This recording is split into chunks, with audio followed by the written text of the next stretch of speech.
अगर थोड़े समय के लिए, यानी कि कम से कम 5 साल के लिए अगर इन जंगलों को छोड़ दें, इन वनों को, इन एरिया को छोड़ देना ऐसे ही बिना छेड़े, तो यकीन मानना यहाँ से अपने आप ही पौधे अपने आप ही निकल आएंगे और ये जंगल ना 5 से 10 सालों के अंदर इतना गहरा हो जाएगा। ये प्रकृति के अंदर ताकत होती है, खुद से एक बार खुद को दोबारा पैदा करने की। ये नेचर का रूल है, नेचर अपने आप से खुद को तैयार कर लेती है। अब ये देखो, ये पौधा काटा हुआ पूरा, वो मैं आपको दिखा ही चुका हूँ, कल या परसों मैंने वीडियो लगाई थी, उसके अंदर दिखाया था। अभी देखो ये लोगों की सोच है, अभी ये छोटे से पौधे से क्या ईंधन मिला होगा।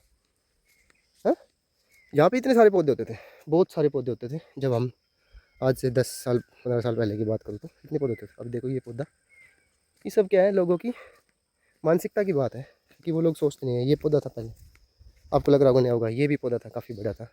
ये सब पौधे थे। ये जाल जो है इतनी नहीं थी, एक जाल नहीं करी थी, बहुत गहरी जाल होती थी यहाँ पे। और यहाँ पे जो सामने जो है ये जाले जो है ये आपको दिख भी नहीं रही होंगी, वो छोटे छोटे झुंड से दिख रहे होंगे, झुंड। लेकिन पहले आप यकीन मानना इतनी गहरी चीज़ थी यहाँ पे, बहुत ही ज़्यादा, बहुत ज़बरदस्त। ये सब बहुत गहरी होती थी, बहुत ऊँची ऊँची।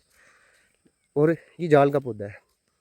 जाल के पौधा क्या है कि ये नया उगता नहीं है, उग ही नहीं रहा है ये।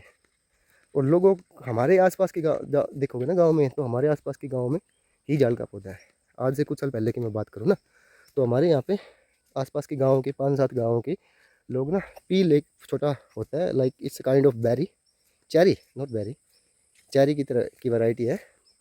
तो लोग आते थे और खाते थे वो।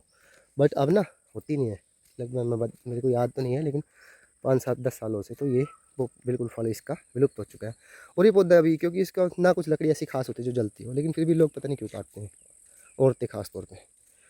तो ये है कि मेरा सजेशन यही है कि अगर ये वीडियो अगर मान लो किसी के पास पहुंचती है, या फिर कोई ऐसा आदमी जो देखता है, जो नेचर से जुड़ा हुआ, जो समझदार हो, तो प्लीज़ ऐसी चीज़ों को थोड़ा सा सपोर्ट किया करो। मेरी सोच ये है कि अगर तो इन जंगलों को एक साल एक सरपंच जो अपनी योजना में आता है, अगर वही क्या करे, अगर ये कर दे प्रावधान है कि भाई हम पेड़ों को, जंगल को छेड़ेंगे नहीं किसी भी प्रकार से। छोटा मोटा जो सूखी लकड़ी होती है वो अलग चीज़ होती है, बट अगर जंगल को छेड़ा ना जाए ना, तो मेरे हिसाब से 5 से 7 साल के अंदर ये जंगल दोबारा से खुद को तैयार कर सकते हैं, दोबारा से अपने आप वैसा ही हो जाएगा।